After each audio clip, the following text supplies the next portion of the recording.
So welcome. My name is Bob Lyons, and I've been asked to put this panel together on streaming wars, diversity, and inclusion. And I'm honored to have a couple of colleagues, Amponsah Dodoo and Russell Newman, who are going to join us on this. And I guess, Russell, your whole class is here too, right?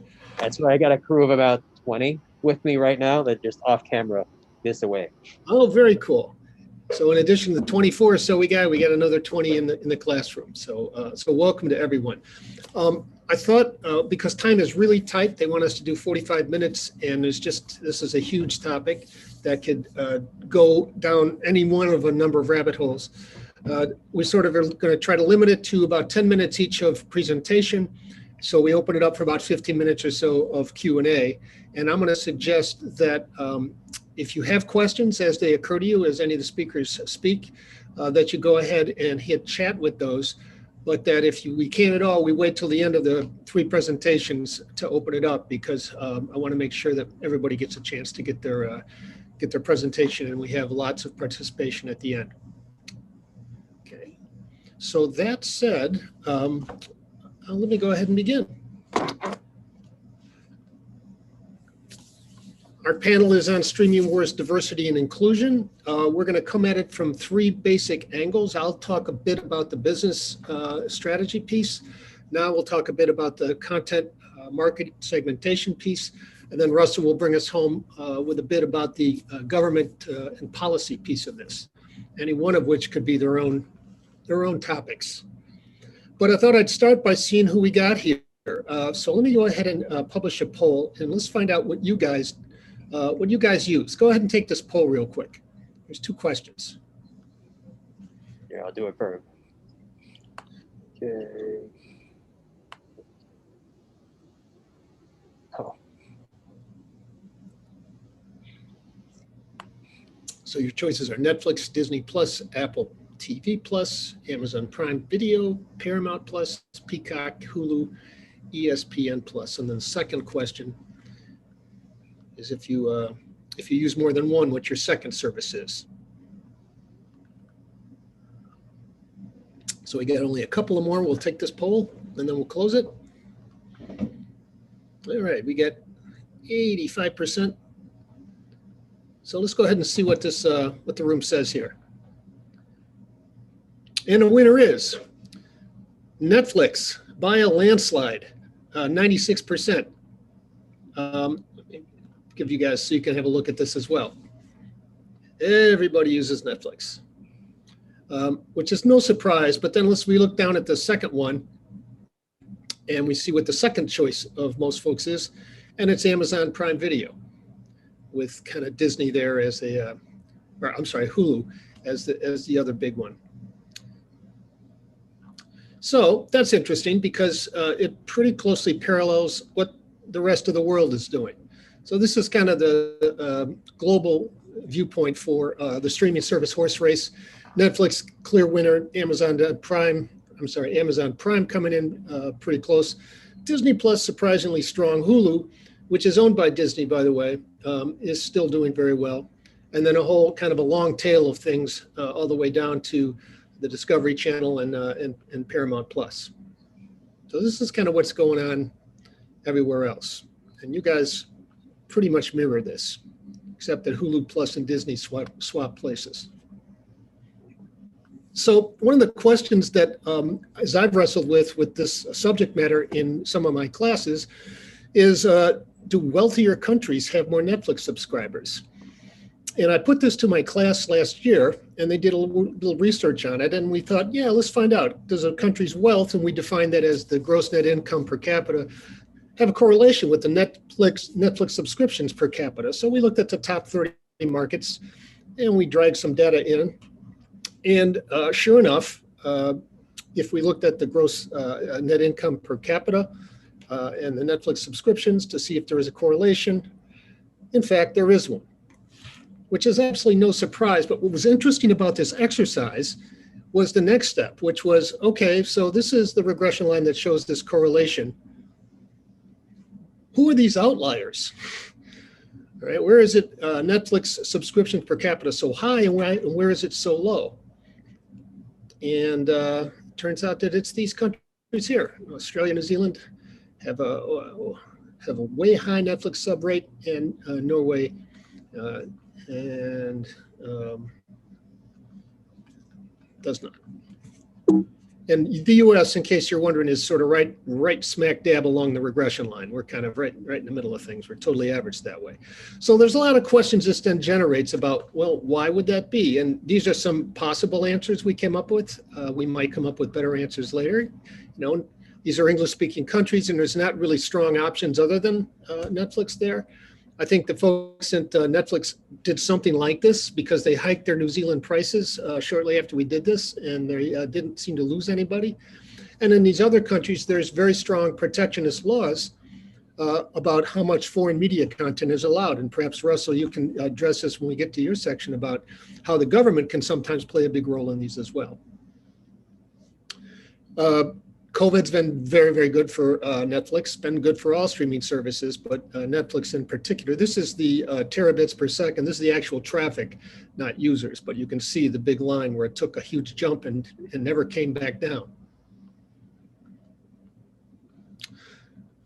So in a post-COVID streaming environment, which we're going to hopefully be in soon, what's it going to be like? And I would argue and have that there'll be less streaming because other things will be possible, and there'll be a tight competition for the entertainment dollar. And this is going to put a huge amount of pressure on all of these subscription services that are right now at that starting line to be able to provide the value when the competition gets even more intense. So their strategies for dealing with this vary. And here's just 4 of the players and what they seem to be doing, which is Netflix has got a content storm. They are producing at an incredible rate of 38 originals a week. They are just madly producing original content, either by licensing it or commissioning it. Disney is doing what Disney does. They've gone to their library, the deepest IP library in the business, and they're mining it for everything they get. But it's still only about 50 originals in series every year. Amazon Prime is doing what it does. It's bundled the Prime Video with its Prime membership. And then there's some other strategies like HBO Max premiering its movies at the same time that they show up in theaters, something that has made some Hollywood directors very, very unhappy. So these are some of their post-COVID streaming strategies that they're doing. This is what they're charging us to do this, but I thought I'd use this more interestingly to show you guys who the corporate parents are of these companies, because I think that's going to be very important. Okay, Amazon, Apple, obviously, Discovery, Disney, but then you get into HBO Max, which is owned by AT&T Time Warner. And you get into Paramount Plus, which is owned by Viacom. You get into Peacock, which is owned by Comcast. And if you look, you can see that a couple of the big guys are owned by tech giants, companies whose revenues do not come from streaming. In fact, most of their business has nothing to do with streaming. If you look again at these others, you'll see that a lot of them are legacy businesses from being in the cable TV business or internet providers. And so when we look at the corporate parents of these folks, sometimes a whole bunch of questions arise, and I'm going to defer those until maybe Russell, you'll wrestle with some of those. But this is who owns what, and that's always a great question to ask: is who owns what? Netflix, by the way, is the only pure play in this whole array. They're the only ones who only do one thing: stream. So it kind of begs the question of who's making the content decisions at these places. And this is just kind of a rough first order analysis about diversity at these places, particularly at the studios of these places. And you'll see that Netflix is relatively diverse, and it's particularly diverse when it gets to its international expansion. Amazon, not so much. Amazon has a well-known diversity problem in its upper senior ranks. And then Disney, a lot of women working at Disney in the highest levels, not many people of color, except for the guy who's in charge. So, and that's a promotion that is relatively recent. So that said, that's kind of my laying the table about the business side of this and the strategy side of this. And I'd love to turn it over now to Na to drill more into the content piece of this. Sure. Can I share my screen? You sure can. You should be able to. Okay, let's do that.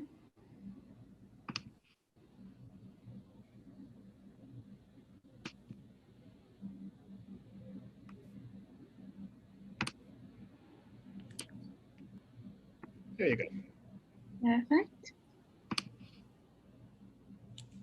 Okay, so I will talk a little bit about content, but with what I'm going to talk about, I want to tie it a little bit into consumer insights and how that can also influence the decisions that are being made and the offerings that are being given to consumers. I think at the heart of this idea of streaming wars is the question of how these major companies stay relevant as much as possible, because the landscape is increasingly competitive. And so I would argue that some of the things they can do or are currently doing are leveraging the insights that they have about their consumers, as well as delving into different ways to diversify their content. And so I'll talk about consumer insights first, and then I'll talk about how that can also influence the kind of content that they produce. So as I mentioned before, if we talk about the landscape right now, Bob just gave us a really good overview of who the major players are and how much they're pricing their offerings and what that means for the entire landscape. And it makes things a bit complicated for different players, because they need to understand who their competitors are. They need to understand how they can appeal to the different consumers that may all want the same thing. So they are fighting for the same consumers. And so that's something to keep in mind as they try to either win battles or wars. Like, they need to figure out which areas they can do well in, they can compete better in compared to their competitors, so that they are able to do the best they can in maintaining whatever stronghold they have within the marketplace. So in talking about consumer insights, I think that a lot of these different players, they need to consider who their consumers are. And in considering who their consumers are, I'm talking about looking at both demographics and psychographics. I'm talking about understanding whether the people you're trying to reach are more mobile, understanding if you're trying to look at families, understanding if you're trying to look at single people, understanding that there are so many different factors to consider in knowing who is reaching out to you, knowing who wants to actually consume whatever you have to offer them. And I'm going to show you a few numbers just to give you an idea of the landscape when it comes to what consumers are doing. So Bob mentioned that streaming has increased during COVID. And if you look at the numbers in terms of the projections from 2018 to 2025 by each of these different players, you can see that it's projected to increase across all of them. So the idea of video subscription video on demand is something that is going to grow exponentially as we move on in the coming years.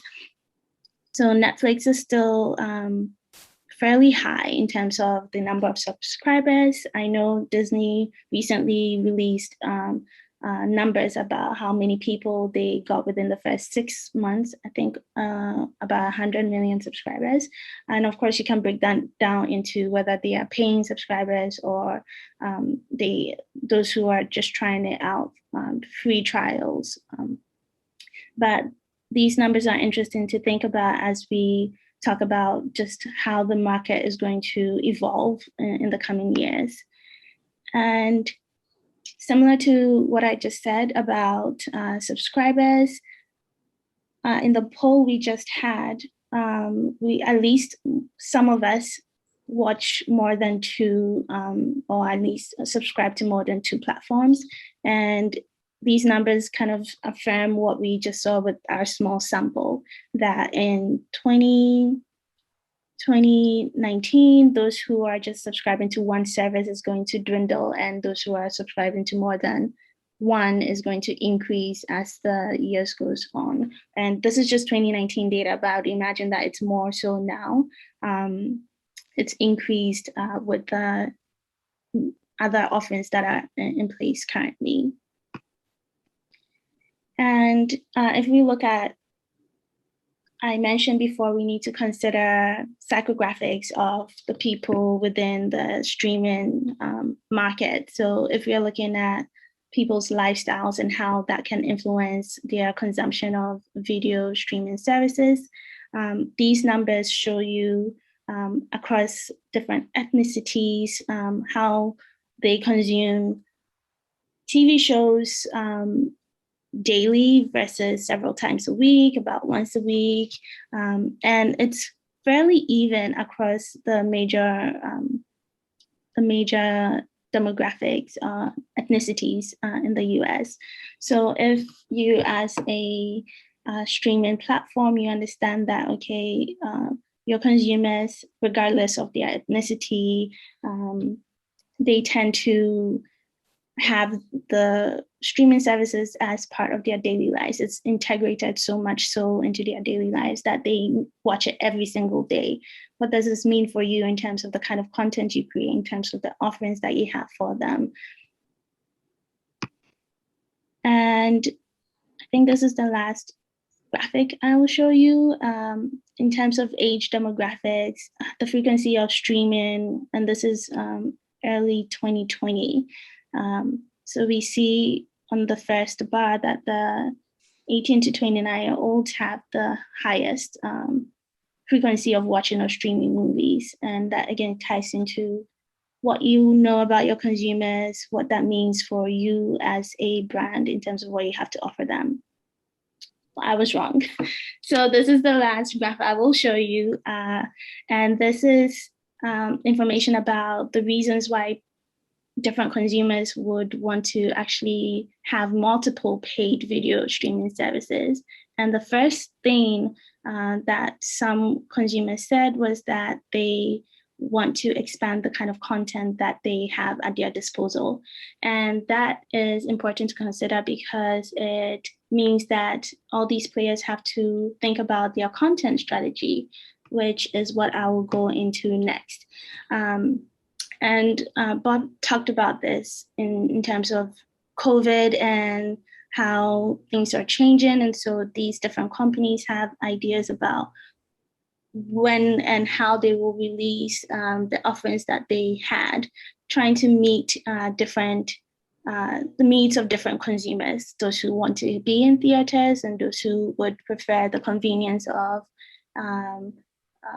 being at home, so much so that they would actually pay to watch any of these movies that are going to be released simultaneously. So in terms of content strategy, please type in the chat if you do know any of these shows.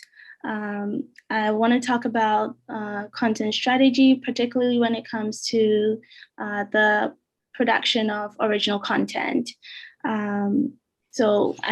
The first upper left corner, it doesn't have a title. If you know what it is, I wouldn't be surprised if a number of you know which show this is, and the top right as well. This is something that seems to be on the rise. Bob also shared with us the numbers in terms of the kinds of shows that they are producing and what that means. Paramount Plus is one of the fairly new launches for a streaming service, and they also have announced that they are going to be releasing and producing new content. And that is important because if you want to understand how to kind of appeal to the different consumers that you would have, you need to understand what they're looking for and what is most appealing to them. Arguably, if you think of Netflix and Orange is the New Black, that may have set off the desire for all these different companies to have and produce original content because they want to be able to diversify the kind of content they have so that they are able to appeal to a wide variety of consumers. And I'll quickly talk about diversity and what this, in terms of content strategy, what this means.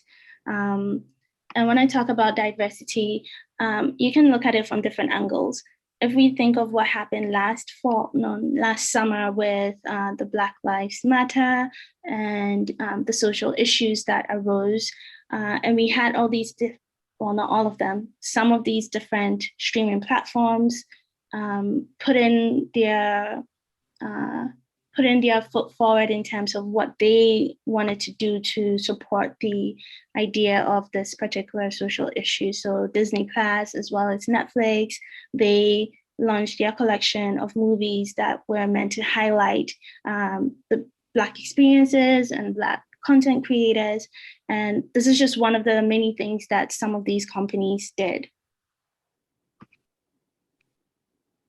And what I want to talk about in terms of diversity and inclusion is that when we're talking about diversity, we're not just talking about what you see online. We can look at it from different aspects. We can look at it from programming. We can look at it from who we see on screen, who we see off screen. So I think Bob also talked about the diversity in terms of those making the content decisions. And what I want to talk about here is, when I say off screen, is those who are actually producing and making the content to be available for you and I. Issa Rae just signed a deal with Warner Media to produce a lot of different content. We have other partnerships that are meant to kind of highlight a little bit more the diversity that exists, or should at least exist, within the landscape when it comes to production of different content. So it's about making sure that you see, as a consumer, you see yourself represented more than just tangentially in the content that you are exposed to on these different platforms. So each of these different companies have their own ways of trying to make sure that they create content that is diverse enough for everybody. And I will stop here so that there's enough time. No, thank you very much. And it's a pleasure to be with everybody. And I am just reminding folks that are joining us online, I'm joined by my own class here, thus the mask and everything. But let me share my screen really quick, and I'll jump back and forth out of here, make this big for my class. So my portion of today, I'd like to speak to, let's see if I can do this in here. You can hear me even better in my classroom. Excellent. What I want to address today are policy questions. And I want to lead off by, over the weekend, I got a message from T-Mobile, who is my provider, informing me that, I'm going to stop the share for a second here. No need to do this. I received a notice saying they're changing their privacy policy, and this is particularly applicable given their acquisition or their combination with Sprint. So I'll read you a little of what they told me in this alert, and I clicked the link saying, hey, I'd like to opt out of some of this stuff, and they definitely put you through some paces to do so. What's changing? For most of how we use your data, nothing's changed. However, starting April 26, 2021, T-Mobile will begin using some data we have about you, including information we learn from your web and device usage data, like the apps installed on your device, and interactions with our products and services for our own and third-party advertising, unless you tell us not to. When we share this information with third parties, it's not tied to your name or identification or information that directly identifies you. Instead, we tie it to your mobile advertising identifier or another unique identifier and share it in an audience segment. Most computer science people worth their salt will be able to tell you that as soon as you assign an identifier to someone and start combining this with other bits of data, it's pretty easy. You know, I only need 3 pieces of information to pretty much tie down who you are in an area. This segment might indicate, for example, that you, along with a pool of many other consumers, have been identified as a sports enthusiast. Please visit our advertising choice section for more information. Now, I scroll down a little bit further. A few things to note. What's kind of them? To note that this program changes the way Sprint offered services or choices for sharing in the past, as this data was previously used only if you indicated that it was okay with you first. So if you had said before, no, don't do this, they have automatically set you to on. Yes, we're going to share. If you opted out of a previous T-Mobile or Sprint advertising program, that setting will not apply. You must opt out again. T-Mobile's new advertising toggle will not change your do not sell preferences. If you've made changes to this setting while logged into your T-Mobile ID in the past, these settings will remain the same. Look, all of this is to say that T-Mobile has told me that if I happen to click on this and I happen to notice, I can go about opting out again. And if I don't do so, I am fully, all my information is out there for others. Point I want to make here is you need to be paying attention to policy, because policy does a couple things. This has 100% to do with policy, even beyond corporate business models and more. Reasons you need to care. Communication policy determines kind of three things, right? Thing one, what am I going to find on some particular medium of communication?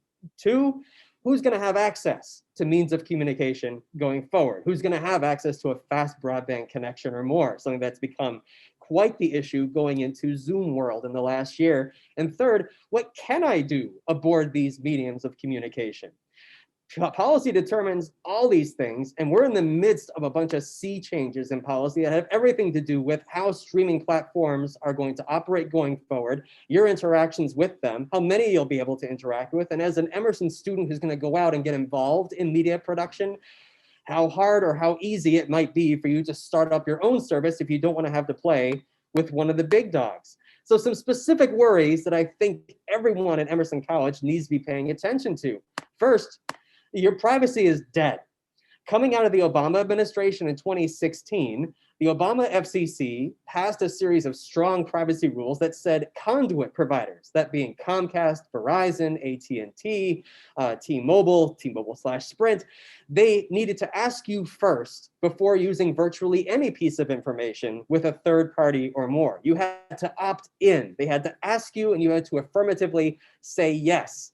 In 2017, on the heels of this rule about to go into effect, the Republican-controlled Congress, and this was a partisan vote, eliminated it in a bill that swept through Congress, essentially going as far as not just to eliminate the rule, but to in fact tell the FCC, if you ever even touch the word privacy again, you are effectively breaking the law. And one of my favorite floor speeches, and my captive audience here has seen this clip before, but it's one of my favorite floor speeches ever, was from Michael Capano, who was then representing our district here. Gentleman from Massachusetts is recognized for 3 minutes.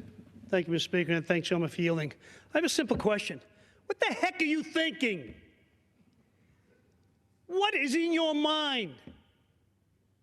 Why would you want to give out any of your personal information to a faceless corporation for the sole purpose of them selling it?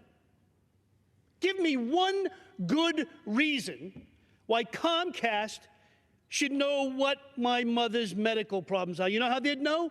Because when I went to the doctor with her and they told me what it was, I had no clue what they were talking about. I came home and I searched it on the net. And I searched the drugs that she was taking.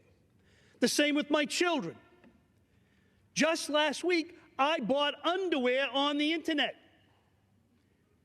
Why should you know what size I take, or the color, or any of that information? These companies are not going broke. That's not the situation. The internet is not in jeopardy. This is plain and simple. And I don't get this.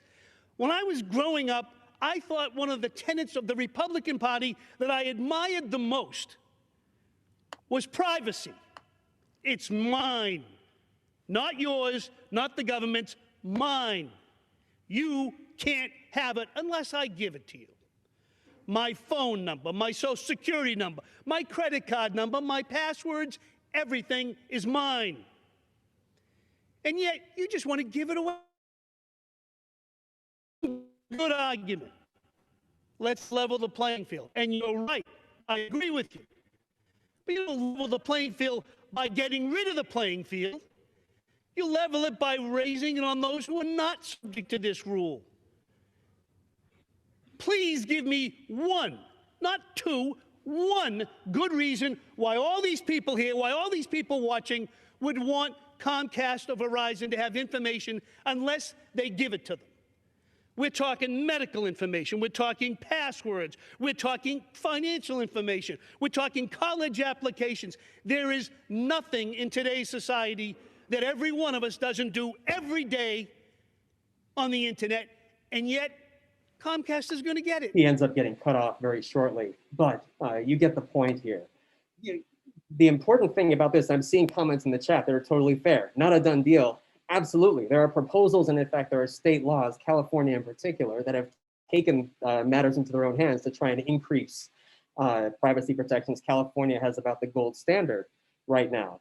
But the key thing to be thinking about is that alongside large advertisers like Facebook and Google, Verizon, AT&T, T-Mobile, the carriers themselves are all looking to become huge advertising players in their own right. And this involves deep extractivism of all of us, taking data about us to sell to third parties. T-Mobile has helped themselves to mine, absent taking the additional steps to actually go forward and opt out of their systems. So in the interest of time, given how quickly time is passing, let me go to a second slide here. Second thing that you need to keep your eye on the ball on for is second, net neutrality right now is dead. Telephones used to work in such a way that if I called my mother, I could be guaranteed that my message would go through unadulterated. Whatever I said would be heard at the other end of the line. The internet no longer works like this. As of in the middle of the Trump administration, the FCC rescinded strong net neutrality rules that said that AT&T, Comcast, and Time Warner, or Time Warner Cable at the time now Spectrum, were obligated to just pass content unadulterated. They weren't allowed to speed up or slow down or block content. That's no longer true. All the carriers now, it's perfectly legal for them to say, I'm going to block anything that Russ Newman does as long as they include it in the terms of service. And their excuse was, well, if you don't like what blocking a company is doing, then just choose a different company. But AT&T right now is in fact lobbying Congress with their infrastructure bill. Don't overbuild. Don't actually provide competition where we're supplying these services. So these companies are actively lobbying to make sure they maintain a grip where they have that grip. And finally, third, Congress is in the process right now of breaking the internet even more. And you might have heard debates about this Section 230 of the Communications Decency Act. We have some very legitimate questions to ask about how platforms deal with hate speech, how platforms deal with disinformation.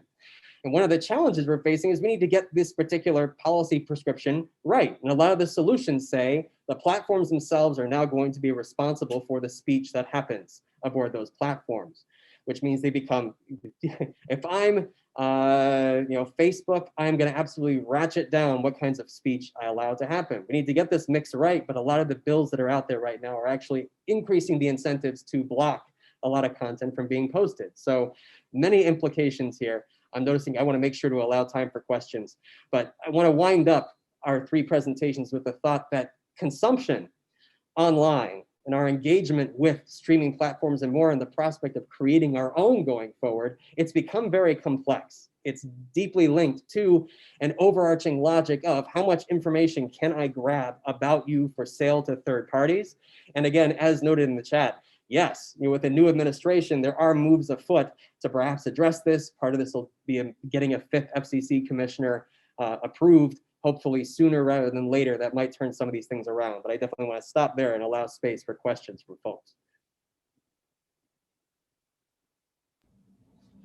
Awesome, great. Thank you, Russell. And also thank you, Nah. It's terrific stuff.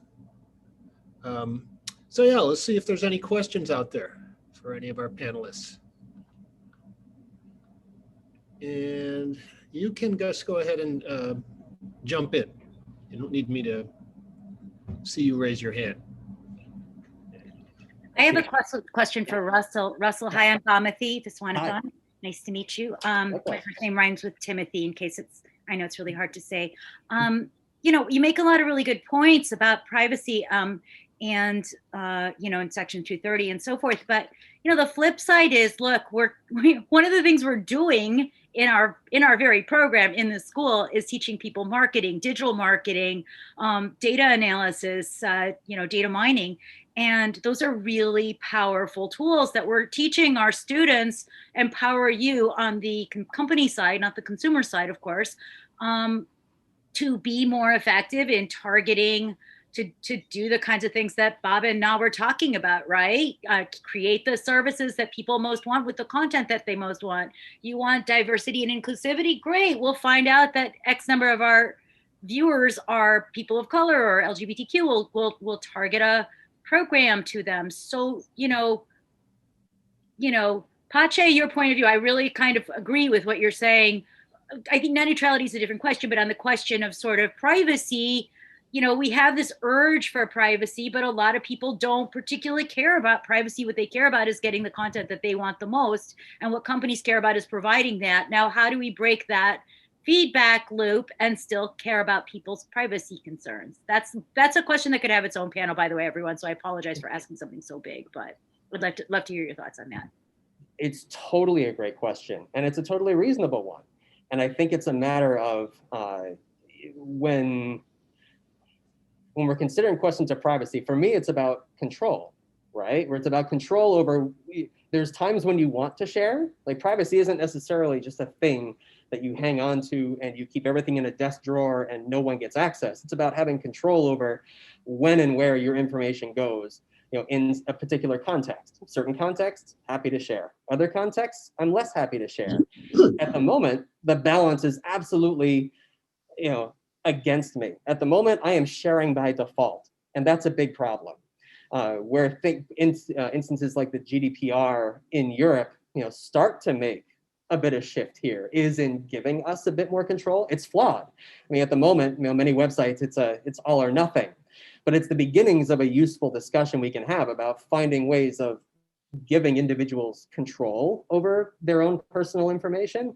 And so, no, I totally hear you. And many of the tools, tools are tools. Tools can be used for forces of good as well as forces for evil, right? So it's about, it's getting to a place where we're actually able to say, here's how I can re-give individuals control over their content by context. And in the process of doing so, you got to take into account, toward what horizon are we steering? And that's a whole bunch of conversations we're having right now. I saw Robert out to say something. Sorry. No, I was just going to applaud the GDRP and the European attempts to sort of wrestle with this issue, because they are well ahead of us on it. And it's good to sort of, there's a tendency here to sort of say, well, these guys are so big and they're so woven into my life. It's Amazon, it's AT&T, it's like, what can I do? Well, no, actually, the government can and should do something about it. And you can look at what's happening in Europe, Germany, for example, and say, yeah, these battles can be won. So I just want to applaud them for doing that. Any other questions? I'd love to continue a conversation with you about this. I sense it would be awesome. I do want to pick up on something that Nad said, though, because I thought it was really interesting. You had a great slide there about people who had chosen a second service because of a particular program that they heard. So that's going to have to be of real intense interest to everybody, every one of those competitors, because they are spending billions of dollars on original content, and some of those bets are exactly that. I want to watch, Bridgerton. I want to watch this. I want to watch. Amazon just committed to spending $1 billion for a Lord of the Rings series. It's been held up in production because of COVID, but I think it's one of those kinds of things where they're like, okay, let's push a bunch of chips to the center, because if you can get them to subscribe, then over time, because it's recurring revenue, it pays for itself. So I think at a high level, this is kind of a golden age for creators in many ways, because there's so much money being shoved at it at the same time among a very competitive set of folks. But it's also at the same time kind of dystopian for the reasons that Russell was saying, that a lot of these people have vested interests in their business over another, and and in knowing enough about you that they can monetize the data. So I just find it fascinating. I see Dylan with a hand up. Okay.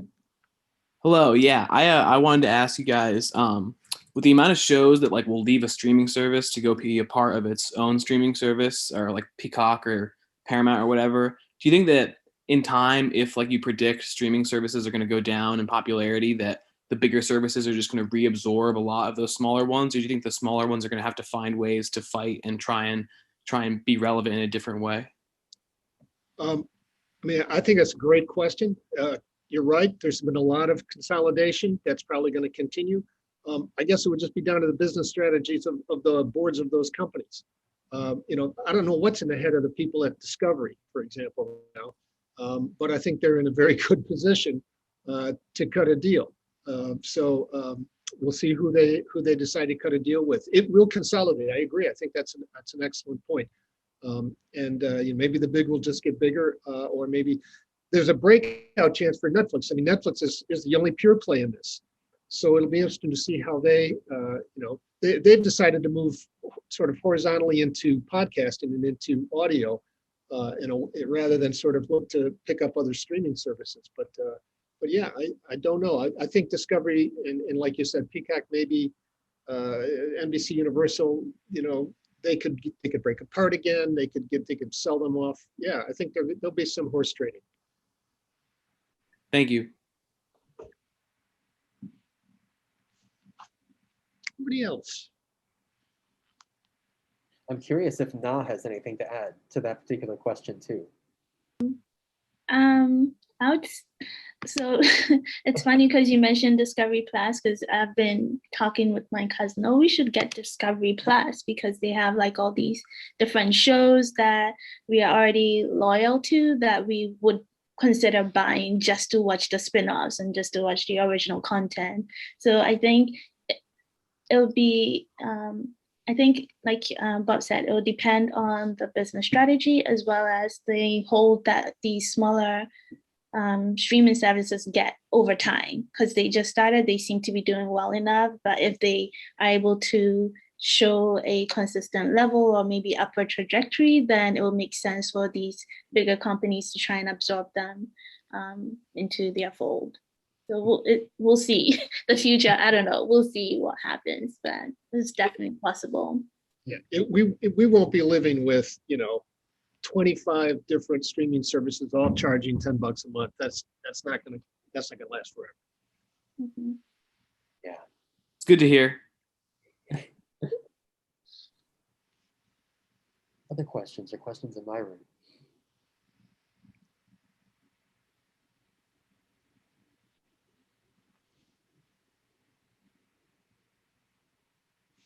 I suppose I should ask this. I got one question in here. Yeah, Justin. I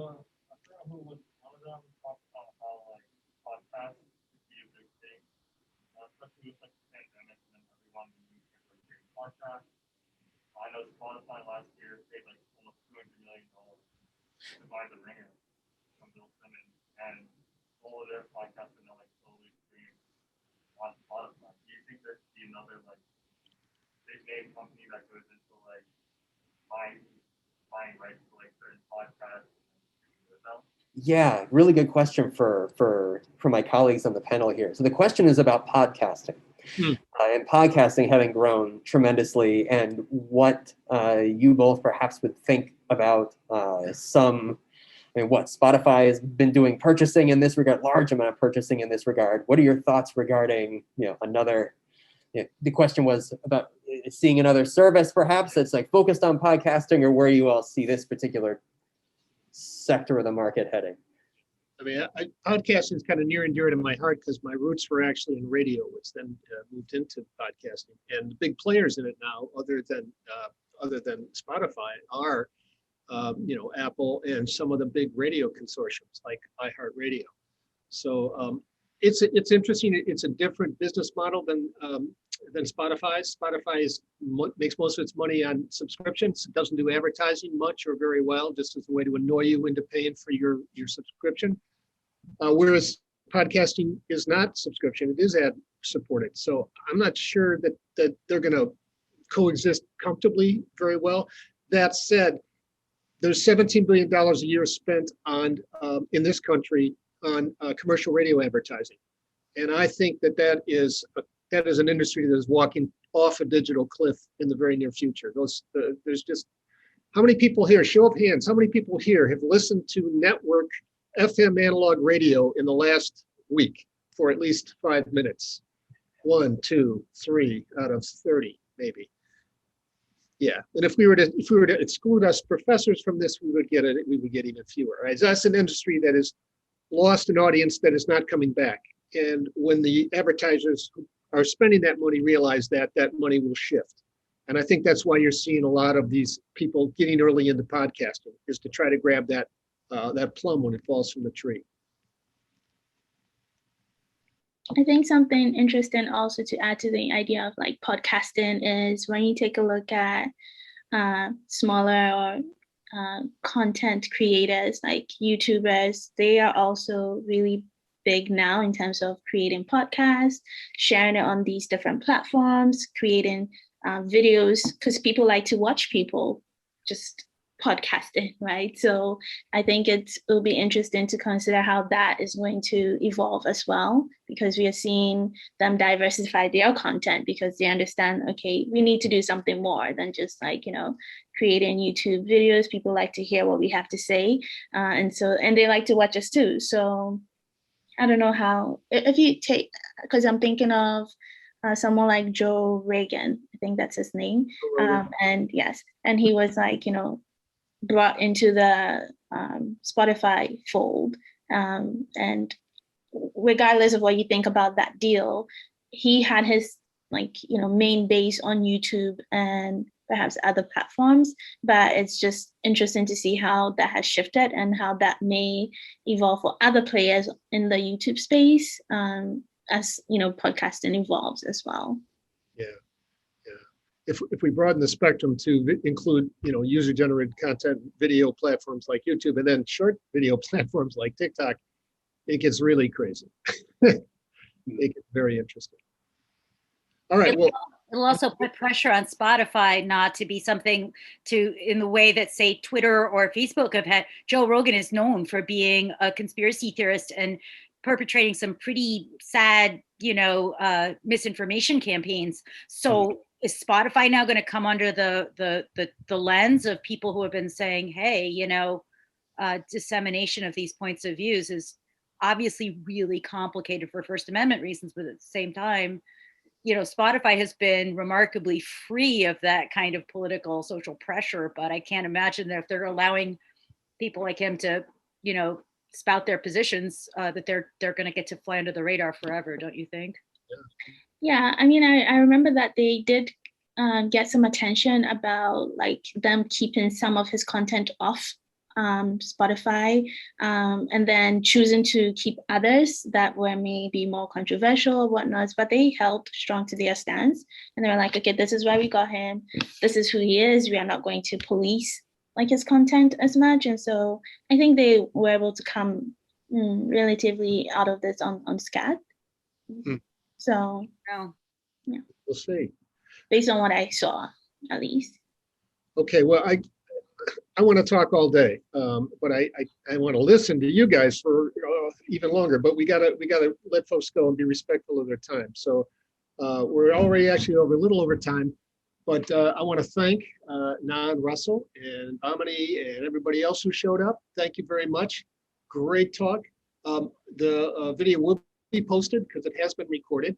And of course, I'll speak for myself, but I'm sure my colleagues as well would love to hear any follow-up questions. We're easy to find. I'll throw my email into the chat, and please, hit us with whatever questions you can, whenever you want. Yeah, definitely eager to continue the conversation. Thanks very much, everybody. Yes, thank you. All right. I'm going to just, because while I think about it, put my email in now. Maybe you guys do the same. Emerson.com. I should have put it into the title slide, but I wasn't thinking about that. But here it is. And then, yeah, we hope to see you guys. And to your class, Russell, say hello to them all. They were troopers for showing up. And hopefully we'll see them in person at some point. All right. Thanks again, guys. Thank you. Be well.